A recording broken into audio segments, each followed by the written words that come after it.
what is happening in Minnesota is not a misunderstanding, not a moment of confusion, and not a spontaneous burst of civic energy. It is coordinated, deliberate, and aimed squarely at undermining federal authority. You have organized groups moving thousands of activists across state lines to interfere with federal immigration enforcement. That is not protest. That is obstruction. That is a direct challenge to the rule of law. And while these activists swarm the streets with the confidence of people who know they will face no consequences, local officials are stepping aside. They are passing ordinances that forbid cooperation with federal agents. They are signaling that federal law is optional. They are telling the public that ideology matters more than safety. That is not leadership. That is abandonment. Federal agents are being forced to operate in cities where the local government has essentially declared that federal law enforcement is unwelcome. And because of that dereliction of duty, the Pentagon has had to place roughly 1,500 soldiers on alert. Think about that. The federal government must prepare military personnel because a city will not protect federal officers. That is not normal. That is not healthy. That is not how a functioning republic behaves. And while all of this unfolds, the institutions that claim to be guardians of democracy are silent. The same media outlets that erupt in outrage over every procedural dispute suddenly have nothing to say about a city government refusing to uphold federal law. They treat the activists as noble defenders of justice and the agents as villains. They twist the narrative until the public cannot tell who is enforcing the law and who is breaking it. Meanwhile, the facts are not complicated. Immigration enforcement is aimed primarily at criminals. In Minnesota alone, roughly 1,500 individuals with criminal records were taken into custody. Federal officials have said that a large majority of those arrested have violent crime histories, either here or in their home countries. But the moment those numbers are spoken aloud, certain institutions rush to discredit them.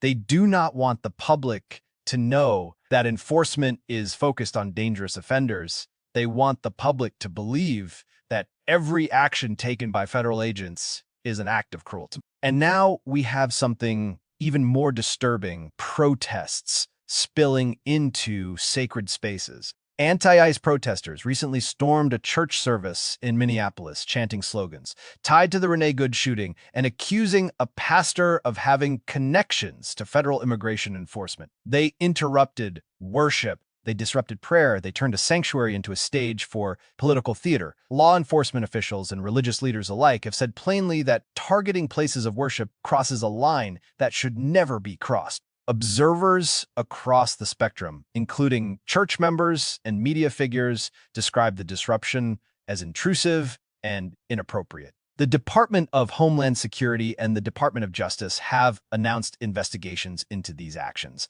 because interfering with religious services is not protest.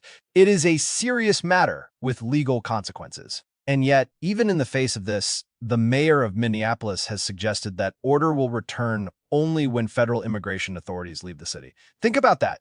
A mayor implying that peace depends on the absence of federal law enforcement. That is a narrative that turns reality upside down. It suggests that the presence of federal agents is the problem, not the mobs storming churches. Economic and political experts have warned that chaotic protests in sacred spaces are counterproductive, even for the protesters' own aims. They say that if you want to persuade the public, you do not invade churches. You do not shout down clergy. You do not turn worship into a battleground. You protest with purpose, not with chaos. And now there is another development that raises the stakes even higher. Several key Minnesota officials, including Governor Walz, Attorney General Keith Ellison, Minneapolis Mayor Jacob Frye, St. Paul Mayor Kali Hurr, along with Hennepin and Ramsey counties, have received subpoenas from the United States Department of Justice. These subpoenas demand records and communications related to immigration enforcement and how local authorities have handled federal operations.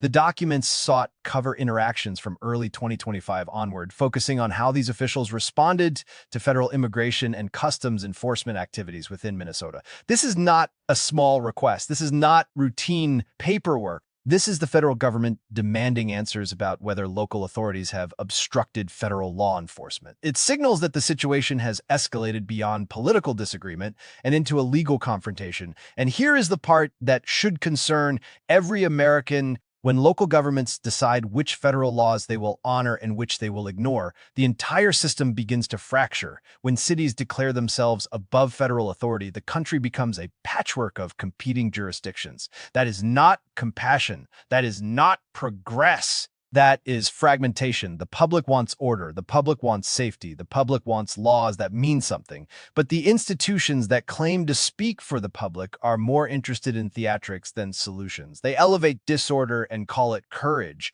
They undermine enforcement and call it morality. They attack the very idea of national sovereignty and call it compassion. A nation cannot function that way. A nation cannot survive that way. A nation that cannot enforce its borders cannot protect its people. A government that refuses to support its own agents has lost its priorities. And institutions that celebrate disorder have forgotten their purpose. I will say what others will not. If a city refuses to uphold federal law, that city is not practicing compassion.